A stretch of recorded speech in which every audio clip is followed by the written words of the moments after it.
#فراڈیا کپل کیا سے کیا ہو گئے۔ اس نے ایک نظر میم کو دیکھا پھر چہرہ اٹھا کر میم کو دیکھا پھر چہرہ اٹھا کر عمر کو۔ چند پل ایک دوسرے کو دیکھتے رہنے کے بعد وہ دونوں ہنس دیے تھے اور کرتے بھی کیا۔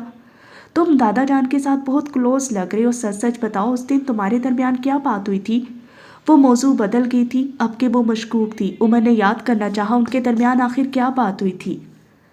چند دن قبل عمر حیات کے بنگلے پہ یہ شام کافی پر رونق سی تھی۔ لاؤنج میں بیٹھے سلطان، منزل سے آئے مہمان، کچن میں کھڑی نئی ملازمہ جسے صرف کھانا بنانے کے لیے رکھا گیا تھا، آس پاس بیٹھے ہارون، شاہد، حسن اور لیل سردار بھی اپنی بیوی کے ساتھ یہی تھا۔ یہ عمر کے حساب سے اس کی شادی کی دعوت تھی۔ ان سب لوگوں کی خوشگپیوں اور باتوں کو چھوڑ کر اگر بنگلے کے لان میں آؤ تو عمر حیات گھاس پہ بیٹھا تھا، اس کے سامنے یوسف سلطان اپنی ویل چیئر پہ بیٹھے تھے، ساتھ ہی بخش کھڑا تھا جس کے ہاتھ میں مختلف کاغذات تھے۔ ان میں چند کاغذات اس نے یوسف سلطان کی گود میں رکھے تھے اور اب وہی کاغذات وہ عمر حیات کو دے رہے تھے۔ یہ تمہارا حصہ ہے بیٹے، میں جانتا ہوں یہ تمہارے حصے کا آدھا بھی نہیں ہے، لیکن فی الحال مجھ سے یہی لے لو، میری جائیداد پہ تو میرا بیٹا سانپ بن کر بیٹھا ہے، وہ تعصب سے کہہ رہے تھے۔ میں جانتا ہوں ساری زندگی معراج نے تمہیں اپنے قدموں پہ کھڑا ہونے کا کہا، تم سے کام کروایا، تم سے مشقت کروائی، میں اس سب میں خوش تھا۔ عمر نے ان کی بات کاٹی تھی۔ یوسف سلطان ہلکا سا مسکرائے تھے۔ جو کوئی بھی میرے معراج کے ساتھ رہتا ہے وہ باوقار ضرور بن جاتا ہے، جیسے کہ تم۔ میں اگر معراج کی جگہ ہوتا تو تم سے کبھی کام نہ کرواتا۔ وہ محبت سے اسے تک رہے تھے۔ عمر کو خامخواہ عجیب محسوس ہوا، اتنا عرصہ کوئی رشتہ نہیں ملا تھا اور اب تو جیسے رشتوں کی بارش ہو گئی تھی۔ میں شاید تمہیں اسی طرح بگاڑ دیتا جیسے حالے کو، لیکن میں بس تمہیں کبھی کوئی تکلیف نہ دیتا، تم بالکل میری نگین جیسے ہو۔ وہ آس بھرے لہجے میں بولے تھے۔ عمر مسکرا دیا۔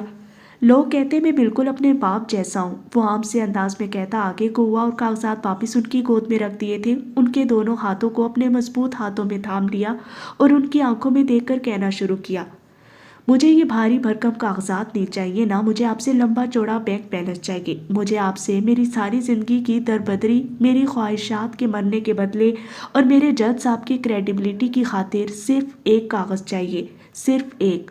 وہ سنجیدہ تھا، حد سے زیادہ سنجیدہ۔ یوسف سلطان نے غور سے اسے دیکھا۔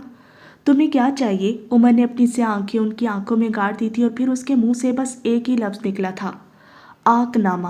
مجھے آپ کی جانب سے شمس سلطان کے نام آق نامہ چاہیے۔ اگر دے سکتے ہیں تو میری ساری عمر کی تکالیف مٹ جائیں گی، آپ کے بے گناہ قتل ہوئے بیٹے کو انصاف ملے گا۔ میں آپ سے اور کچھ نہیں مانگوں گا، ہر حق آپ کو معاف کر دوں گا۔ بولیں، دے سکتے ہیں؟ وہ جیسے چیلنج کر رہا ہو۔ یوسف سلطان کچھ بھی نہیں بولے تھے، وہ خاموش تھے، لیکن یاد رہے وہ نہ بھی نہیں بولے تھے۔ عمر بتاؤ نا۔ حالے کی آواز پہ وہ چونک گیا تھا، پھر نارمل انداز میں اسے دیکھا، یوں جیسے اس پہ افسوس کر رہا ہو۔ تم عمر حیات کی بیوی ہو، تمہیں سب پتہ ہونا چاہیے۔ وہ دل کو جلا دینے والے انداز میں بولتا آگے بڑھ گیا تھا۔ حالے نے ایک بار پھر ڈھیر سارا غصہ اندر دبا لیا۔ بوفے ٹیبل کے قریب سفیر سلطان اپنے وکیل کے ساتھ کھڑا تھا۔ اس نے سیاہ ٹیکسیڈو پہن رکھا تھا، بھورے بال جیل سے جمے تھے، آنکھیں خالی خالی تھیں، اس کا چہرہ کسی گہرے غم کی مثال لگتا تھا۔ اس کا وکیل کوئی 40-45 کے لگ بھگ تھا، سیاہی ڈنر سوٹ میں ملبوس۔ وہ اپنی پلیٹ میں چمچ ہلاتے ہوئے سفیر سے بات کر رہا تھا۔ سفیر اس کی بات سن کر برہمی سے کچھ کہہ رہا تھا۔ ذرا قریب آ کر ان کی باتیں سننا چاہو گے؟ میں آپ سے کہہ رہا ہوں نا جمشید صاحب، میں اس عورت سے اب نہیں ملوں گا، میں اب اس کی شکل بھی نہیں دیکھنا چاہتا، اور کیس واپس لینے کی یا اسے معاف کرنے کی بات ہے تو یہ میری لاش بھی نہیں کرے گی۔ اس کا لہجہ اٹل تھا، حتمی، آخری۔ جمشید نے غور سے اس کی بات سنی تھی، پھر سر کو سمجھنے والے انداز میں ہلایا تھا اور کہنے لگا، سفیر، آپ لاسٹ ٹائم اس سے کب ملے تھے؟ مس مہر نے کہا ہے کہ آپ نے جب انہیں طلاق دی تب وہ حاملہ تھی اور پھر آپ کا بچہ کسی حادثے میں نہیں رہ سکا، لیکن اس سارے میس کے بعد بھی وہ دعویٰ کرتی ہیں کہ وہ آپ کی بیوی ہے۔ سفیر اس کی بات سن کر سوچ میں پڑ گیا تھا۔ سامنے سے آتی سورج کی میٹھی گرم کرنیں اس کے چہرے پہ پڑی تو منظر تحلیل ہونے لگے۔ وہ اب کہیں اور تھا، اور جہاں میں یہاں مشینوں کی آواز تھی، یہاں دوائیوں کی بدبو تھی، کھڑکی کے بلائنڈ سے چھن کر آتی دھوپ سفیر کے چہرے پہ پڑ رہی تھی۔ وہ ہسپتال کے کمرے میں تھا، بیڈ کے سامنے کرسی پہ بیٹھا، چپتی نظروں سے بیڈ پہ نیم دراز مہر کو دیکھتا ہوا۔ وہ نقاہت زدہ سی تھی، آنکھوں تلے ہلکے اور مرجھایا ہوا چہرہ، مردہ آنکھوں سے سفیر کو یکٹک دیکھتی ہوئی۔ جانتی ہو مہر ماں، جب مجھے معلوم ہوا کہ میرا بچہ مر گیا ہے تو مجھے کیسا لگا تھا؟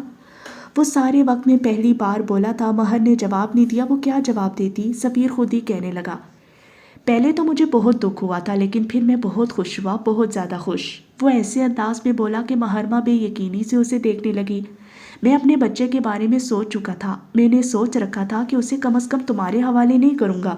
میں اس کے پیدا ہونے کے پہلے منٹ میں اسے تم سے دور لے جاتا، لیکن جانتی ہو کیا، وہ پھر بھی حاسد رہتا، اس کے اندر شر رہتا، وہ بالکل تمہارے جیسا ہوتا۔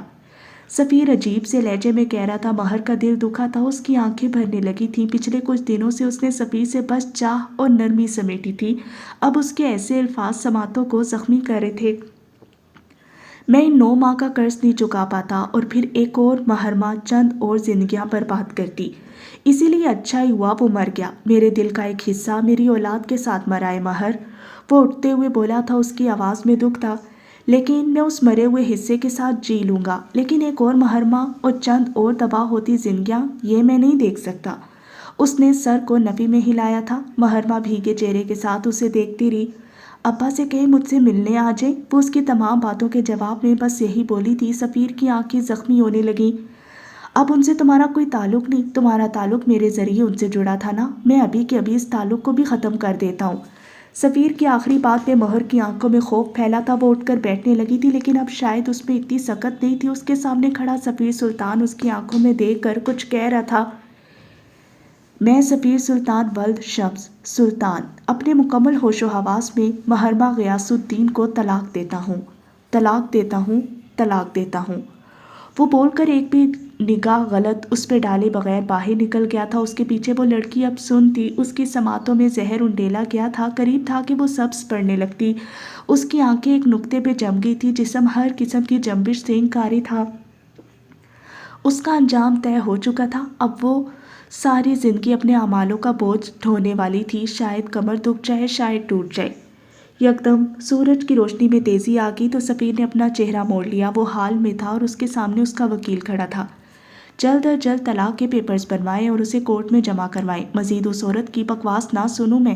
وہ انگلی اٹھا کر تنبیہ کرتا آگے بڑھ گیا۔ لان کے آخری کونے میں 2 چھوٹے چھوٹے بچے باہر نکل آئے تھے، ان کی آیا خوف زدہ سی ان کو اندر لے جا رہی تھی۔ سفیر نے ان کو دیکھا، دل کے زخموں پہ جیسے کسی نے نمک ڈال دیا۔ اس نے آنکھیں کھول کر بند کی، ڈھیر سارا کپ اندر اتارا اور آگے بڑھ گیا۔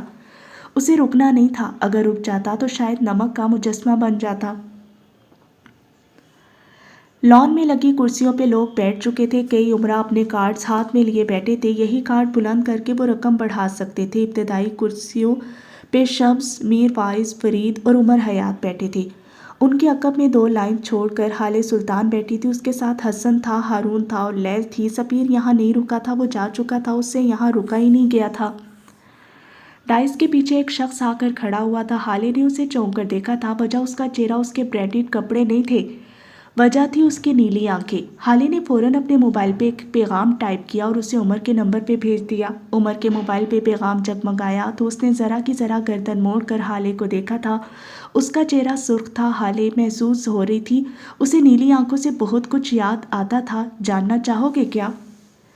1 ہفتہ قبل عمر حیات کے بنگلے پہ شام کی نیلاہٹ ختم ہو گئی تھی، رات کا اندھیرا ہر سو پھیل رہا تھا۔ لاؤنج میں بیٹھی حالِ سلطان ٹی وی کی بڑی سکرین پہ کوئی ترکش ڈرامہ دیکھ رہی تھی۔ اسی لمحے لاؤنج کی چوکھٹ پار کرتا عمر حیات اندر آیا، رف ٹراؤزر اور شرٹ میں ملبوس، بالوں کو ماتھے پہ گرائے وہ حالے کے قریب صوفے پر آ کر بیٹھا تھا۔ ایک نظر ٹی وی کو دیکھا اور پھر غور سے ٹی وی دیکھتی حالے کو ہیرو نے ہیروئن سے کچھ کہا تھا، اب کہ وہ مسکرائی تھی۔ اتنے غور سے کیوں دیکھ رہی ہو؟ وہ ہنس کیوں رہی ہو؟ وہ تیوری چڑھائے پوچھ رہا تھا۔ یہ لڑکا، اس نے انگلی سے ٹی وی کی جانب اشارہ کیا، مجھے اس کی نیلی آنکھیں بہت پسند ہیں، خوبصورت ہے نا؟ عمر نے ایک سرسری نگاہ ٹی وی پہ ڈالی۔ ہاں ٹھیک ہی ہیں، لیکن میری آنکھیں زیادہ پیاری ہیں۔ حالے نے گردن موڑ کر اسے دیکھا تھا، غور سے اسکین کرنے کے انداز میں، پھر فوراً نفی میں سر ہلایا۔ اوہو، تم سے زیادہ حسین ہے اس کی آنکھیں۔ وہ دوبارہ ٹی وی کی جانب متوجہ ہو چکی تھی، لیکن عمر اس سے یوں دیکھ رہا تھا گویا کہہ رہا ہو، کسی کی اتنی مجال کہ وہ تمہیں مجھ سے زیادہ خوبصورت لگے۔ بند کرو ٹی وی، چلو مجھے چائے بنا کر دو۔ وہ اٹھ کھڑا ہوا تھا۔ حالے نے حیرت سے اسے دیکھا تھا۔ ابھی تو بنا کر دی تھی عمر۔ اچھا صبر کرو، یہ قسط ختم ہو جائے تو بنا دیتی ہوں۔ نہیں، مجھے ابھی کے ابھی چاہیے۔ تمہیں شوہر کا خیال نہیں ہے اور اس نیلی آنکھوں والے کی تعریف کرنی ہے؟ حالے نے اب کے اسے مسکراہٹ دبا کر دیکھا تھا، معاملہ اب اسے سمجھ آیا تھا۔ عمر اسے کوئی ٹین ایجر لگا۔ تم جل رہے ہو؟ ہاں، مجھے کیا ضرورت ہے اس سے جلنے کی؟ وہ شان بے نیازی سے بولا تھا، لیکن اس کے کان سرخ ہو رہے تھے، غصے سے، شاید جلن سے۔ ویسے اس آدمی کو ذرا سی بھی اداکاری نہیں آتی، نہ اس کو بولنے کا ڈھنگ ہے اور نہ بات کرنے کا۔ عمر نے حالے کی معلومات میں اضافہ کیا۔ وہ جیسا بھی ہے، مجھے اس کی آنکھیں پسند ہیں، حالے جتا رہی تھی۔ عمر نے ضبط کر لیا۔ میں نے ترکش کباب کے ساتھ افغانی پلاؤ بنایا ہے، چلو کھانا کھاتے ہیں۔ مطلب تم مجھے ڈرامہ دیکھنے نہیں دو گے؟ اگر تم اسی طرح اس کی تعریف کرتی رہی تب تو ہرگز نہیں۔ ہاں، اگر تم یہ کہہ دو کہ میری آنکھیں اس کی آنکھوں سے زیادہ خوبصورت ہیں تب کچھ ہو سکتا ہے۔ اس نے کندھے اچکائے تھے۔ حالے نے ٹی وی آف کیا، مسکراہٹ دباتی وہ اٹھ کھڑی ہوئی۔ میں ٹی وی دیکھنا چھوڑ سکتی ہوں لیکن اپنے شوہر کی جھوٹی تعریفیں نہیں کر سکتی۔ نیلی آنکھیں زیادہ پیاری ہیں۔ وہ اس کے قریب سرگوشی کرتی فوراً باہر کی جانب لپکی تھی۔ عمر نے دانت پہ دانت جما لیے۔ میں تمہیں اس کے لیے معاف نہیں کروں گا، اچھا؟ اور میری آنکھیں زیادہ پیاری ہیں، تمہیں کہنا پڑے گا۔ وہ پیچھے سے بلند آواز میں پکارا تھا۔ آگ لگے ان ترکوں کو اور ان کی نیلی آنکھوں کو۔ وہ بڑبڑاتے ہوئے باہر نکل گیا۔ آج ہال میں موجود وہ دونوں ایک دوسرے کو دیکھتے ہوئے مسکرا رہے تھے۔ عمر نے اسے دیکھتے ہوئے میسج ٹائپ کیا۔ کیا وہ نیلی آنکھیں واقعی خوبصورت تھیں؟ حالے نے چہرہ جھکا کر پیغام پڑھا، پھر مسکراتے ہوئے کچھ ٹائپ کیا۔ وہ آنکھیں خوبصورت تھیں لیکن تمہاری آنکھوں سے زیادہ نہیں۔ عمر اپنے موبائل کی اسکرین پہ یہ پیغام پڑھتے ہوئے مسکرایا تھا، پھر فون واپس جیب میں ڈال دیا۔ بالآخر وہ اپنی تعریف کروا چکا تھا۔ آہ، یہ سیلف آبسیسڈ آدمی۔ اسٹیج پہ ڈائس کے پیچھے کھڑا شخص شمس سلطان کی تعریفوں میں رطب اللسان تھا۔ اس کے الفاظ شمس کی وہ خوبیاں بھی بیان کر رہے تھے جو شاید اس میں موجود ہی نہ ہو۔ اسٹیج کے دائیں بائیں اور سامنے کھڑے کیمرہ مین اپنے کیمرے میں اس سارے منظر کو محفوظ کر رہے تھے۔ اسٹیج پہ سامنے دیکھتے ہوئے ہارون شاہد نے بیزاری سے گردن موڑ لی تھی۔ وہ کم از کم یہ نہیں دیکھنا چاہتا تھا۔ اس نے آنکھیں بند کی۔ ایک بھولا بسرا منظر آنکھوں کے پردے پہ چلنے لگا۔ محرمہ سلطان کے جیل جانے کے ایک دن بعد رات 8 بجے عمر حیات کے بنگلے پہ اس وقت دعوت کا سماں تھا۔ یہ دعوت بھی عمر ہی کی جانب سے تھی۔ کچھ عرصہ ہوا تھا وہ پیسہ خرچ کرنے لگا تھا۔ لمبی میز کے اطراف میں کرسیاں لگی تھیں، انہی کرسیوں پہ اس وقت لیل، ہارون، حسن، عمر حیات اور حالے سلطان بیٹھے تھے۔ سربراہی کرسی پہ عمر، اس کی دائیں جانب حالے اور بائیں جانب حسن، حالے کے ساتھ والی کرسی پہ ہارون اور ہارون کے سامنے لیل۔ چمچوں اور کانٹوں کے بیچ ہلکی پھلکی باتیں ہو رہی تھیں۔ ویسے ایک اہم خبر ہے جو میں حالے کو بتانا چاہتا ہوں۔ حسن کھانے سے ہاتھ روکے بیٹھا حالے کو دیکھ رہا تھا۔ سب لوگ اسے دیکھنے لگے۔ اجازت ہے عمر بھائی؟ وہ عمر کو دیکھتے ہوئے ایسی معصومیت سے بولا کہ عمر کو اپنے آس پاس خطرے کا الارم بجتا محسوس ہوا۔ اس نے بدقت ہاں ہاں بولو کہہ کر اجازت دی تھی۔ جانتی ہو حالے، جب وہ سطر جادو اس کی منشا نہیں مجبوری تھی۔ اس کا مطلب ہم نے تم سے پوچھنے کو کہا تو عمر بھائی، اس نے بھائی پہ زور دیا۔ تو عمر بھائی نے کیا کہا تھا؟ عمر نے آنکھوں ہی آنکھوں میں حسن کی منت کی تھی۔ ہوگا وہ ایس پی، لیکن بیوی کے سامنے بڑے بڑے سورماؤں کی نہیں چلتی۔ حالے نے کھانے سے ہاتھ روک لیا۔ کیا کہا تھا؟ اس نے بولا کہ اب تمہاری بہن بتائے گی، وہ جو بچپن سے فیل ہوتی آ رہی ہے، وہ جس کی ہر پیپر میں سپلی آتی ہے۔ ہارون بھائی آگے آپ بتاؤ۔ اس نے اب بات جیسے ہارون کے ساتھ دی تھی۔ عمر کے چہرے پہ جیسے کوئی سانپ ڈنک مار گیا ہو۔ ہارون نے سب کو ایک نگاہ دیکھا۔ عمر نے کہا تھا کہ میری بیوی کو تو اپنے کورس کی کتابوں کا نہیں پتہ ہوتا، چلی ہے مثالیں حل کرنے۔ اس سے اچھا ہے میں شانوں سے پوچھ لوں۔ اور اس قدر مبالغہ آرائی پہ عمر کا دل چاہا تھا ہارون کا سر دیوار میں مار دے۔ حالے سنجیدگی سے انہیں سن رہی تھی۔ عمر نے کہا تھا حالے 10 دفعہ پیدا ہو کر آ جائے تب بھی اس بات کا مطلب نہیں سمجھ پائے گی۔ عمر حیات کی بیوی بن کر بھی اسے کچھ عقل نہیں آئی۔ اس سے زیادہ عقل مند تو نرسری کلاس کا بچہ ہوگا۔ اب کہ لیل بولی تھی، عمر بھی چارگی سے انہیں دیکھے گیا۔ کاش وہ اپنے حق میں کچھ کہہ پاتا۔ اب وہ تینوں چہرہ اٹھائے ایک نئی جنگ عظیم کا انتظار کر رہے تھے۔ مجھے میرے شوہر پہ یقین ہے، وہ تمہاری طرح شیطان کا چیلا نہیں ہے، میرے بارے میں ایسی بات کہہ ہی نہیں سکتا۔ لوج سب برباد کیا۔ حسن نے چمچہ پلیٹ میں پٹخا تھا۔ ایک کینہ توز نظر ہارون اور لیل کے لتاڑے ہوئے چہرے پہ ڈالی۔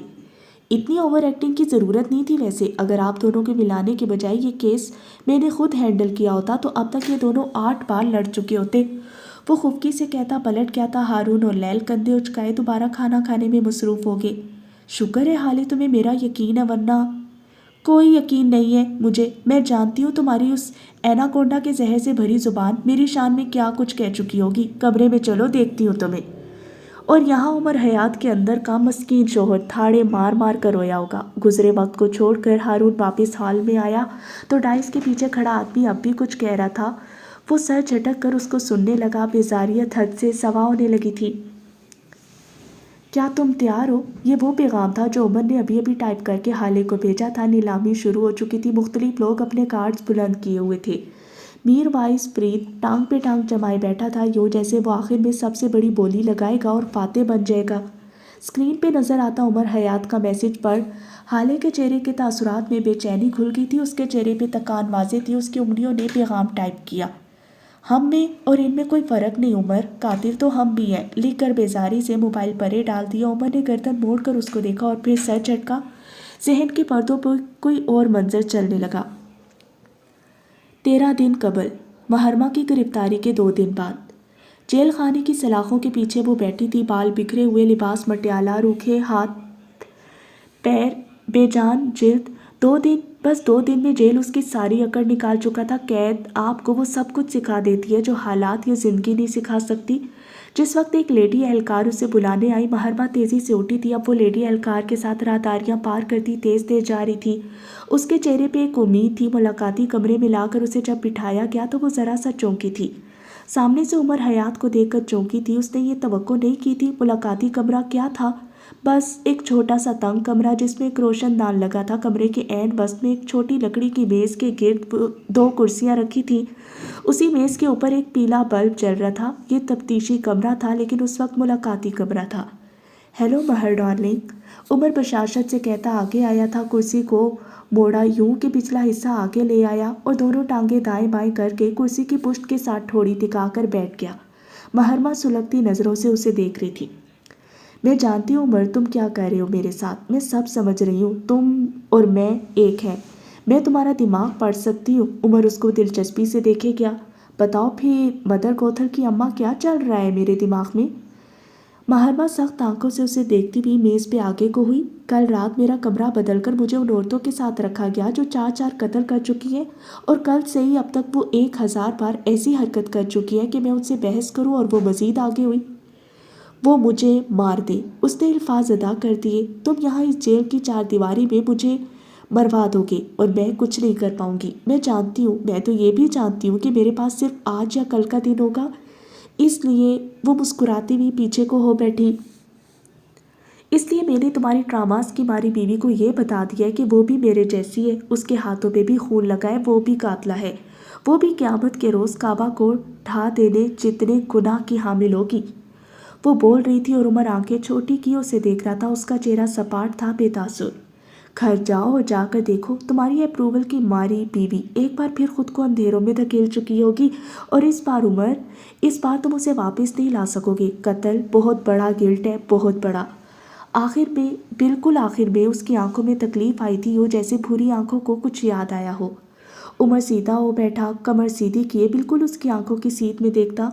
وہ چاہے ڈرامہ کی ماری ہو یا چاہے اس کی انسیکیورٹیز ہوں، اب اسے ان سب سے باہر آنا ہوگا۔ وہ اپنے اندھیروں میں روشنی خود پیدا کرے گی۔ حالے وہ عورت ہے جسے میں نے محبت کی ہے محرمہ، تم دیکھنا وہ سہارے کے لیے میرا ہاتھ بھی نہیں تھامے گی۔ اسے بیساکھیاں نہیں پسند تمہاری طرح۔ وہ بولتے ہوئے اٹھ کھڑا ہوا تھا۔ اور رہی تم، تو تمہارے لیے میں نے موت نہیں زندگی چنی ہے۔ محرمہ کو لگا تھا جیسے کسی نے اس کے چہرے پہ زوردار تھپڑ دے مارا ہو۔ وہ تڑپ کر اٹھ کھڑی ہوئی تھی، اس کی آنکھیں خوف سے پھیل گئی تھیں۔ تم میرے ساتھ ایسا نہیں کر سکتے عمر، وہ بولی تو اس کی آواز کانپ رہی تھی۔ عمر کا چہرہ بے تاثر رہا۔ تم یہ نہیں کر سکتے، تمہیں یہ حق نہیں ہے۔ تم مجھے مار دو پلیز، میں یہاں اس ماحول میں کیسے رہوں گی؟ Are you crazy? وہ دہل گئی تھی۔ عمر پیچھے ہٹتا جا رہا تھا۔ اس کے ہر قدم کے ساتھ محرمہ کو اپنا دل بیٹھتا محسوس ہو رہا تھا۔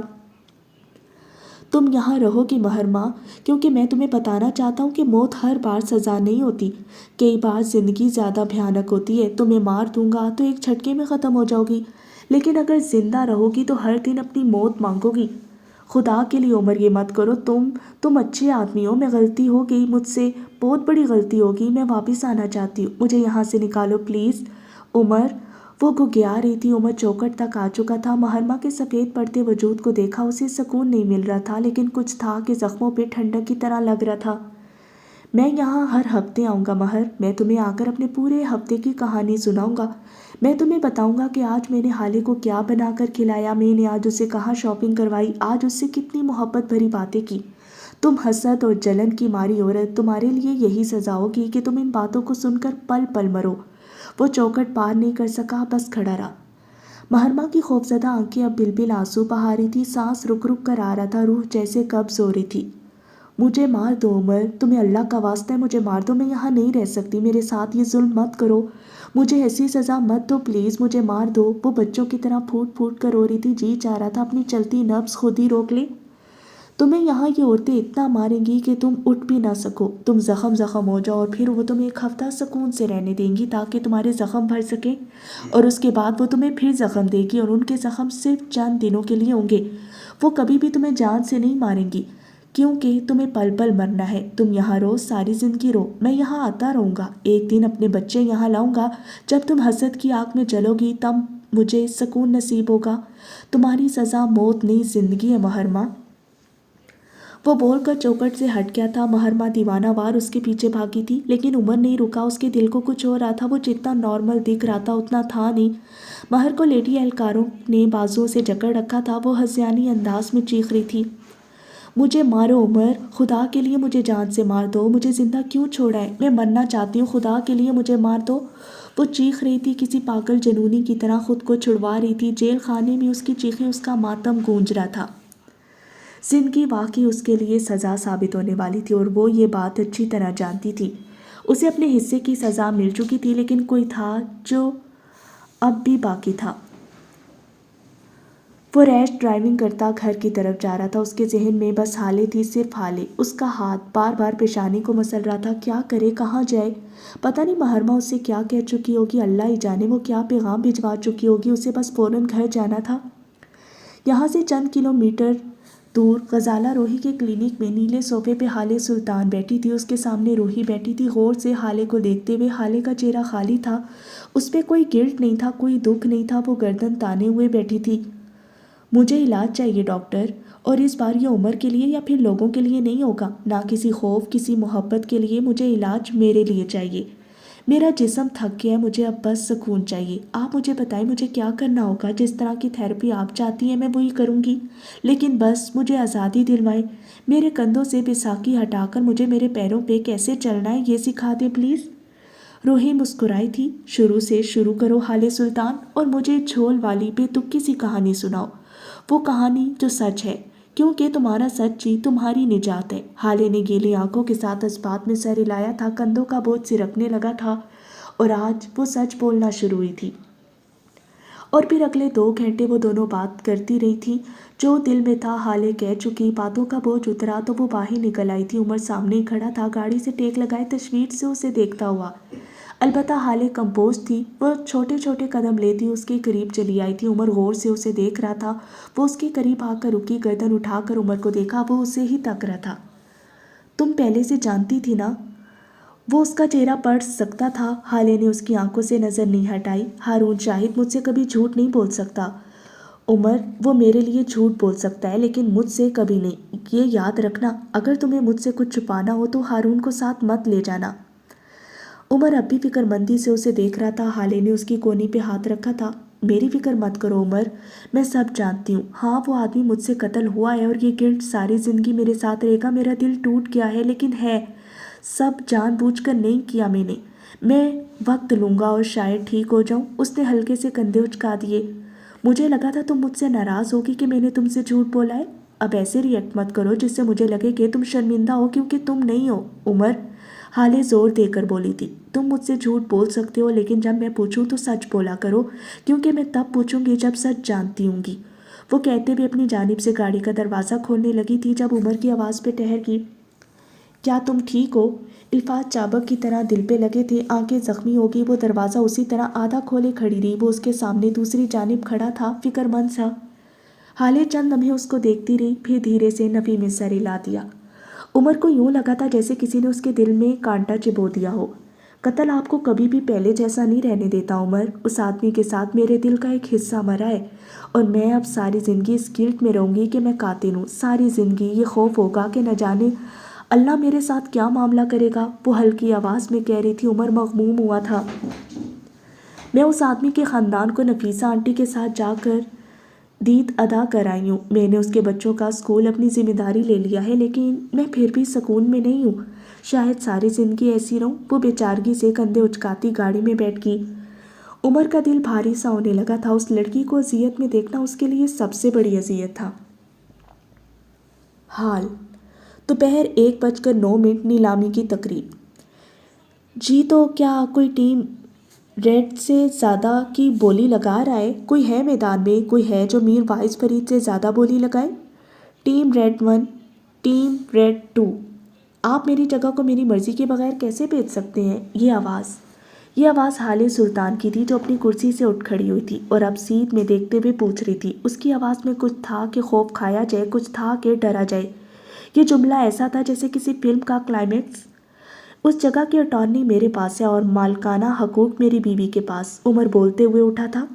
آپ کو کس نے یہ حق دیا کہ ہماری پراپرٹی کو ہماری مرضی کے بغیر بیچ دیں؟